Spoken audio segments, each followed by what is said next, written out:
সারা দেশের মতো কেন্দ্রীয় কর্মসূচির অংশ হিসেবে শুক্রবার জুমার নামাজের পর বঙ্গবন্ধু অ্যাভিনিউতে হরতাল অবরোধে পেট্রোল বোমায় নিহতদের আত্মার শান্তি কামনায় গায়েবানা জানাজা ও দোয়ার আয়োজন করে ১৪ দল। সে সময় নেতারা এসএসসি পরীক্ষার আগে অবরোধ প্রত্যাহারের আহ্বান জানান। ২ তারিখ থেকে তাদের এই অরাজনৈতিক, এই সন্ত্রাস, এই নাশকতা, এই জঙ্গি কার্যকলাপ তারা বন্ধ করবে। তা না হলে বাংলার জনগণের আদালতে তাদের বিচার হবে। খালেদা জিয়া আজকে মাঠে নেমেছে, তার রাজাকার গুন্ডা বাহিনী দিয়ে আজকে মানুষ পুড়িয়ে দিচ্ছে। তার মধ্যে ইনশাল্লাহ পরীক্ষা হবে।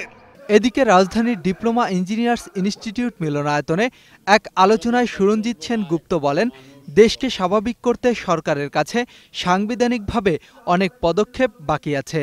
2 দিনের মধ্যে আপনাকে কঠিন সিদ্ধান্ত নিতে হবে। আপনি কঠিন সিদ্ধান্ত না নিতে পারলে আমাদেরকে, সরকারকে কঠিনতর সিদ্ধান্ত নিয়ে আমরা ছাত্রদের পরীক্ষা নিরাপদে, নিশ্চিন্তে, ভয় ভীতি শূন্যভাবে যাতে পরীক্ষা অনুষ্ঠিত হয় সেই ব্যবস্থা আমাদের করতে হবে। আর জাতীয় প্রেস ক্লাবের সামনে এক মানববন্ধনে ডক্টর হাসান মাহমুদ বলেন, পুত্রশোকের পরেও পেট্রোল বোমা মেরে মানুষ হত্যা অব্যাহত রেখেছেন খালেদা জিয়া। আজকে যে কাজগুলো করছে এরা মানবতার শত্রু, এরা সভ্যতার শত্রু।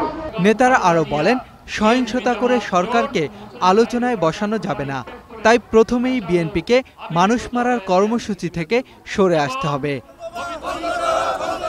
মাইনুল ইসলাম, ২১ টেলিভিশন, ঢাকা।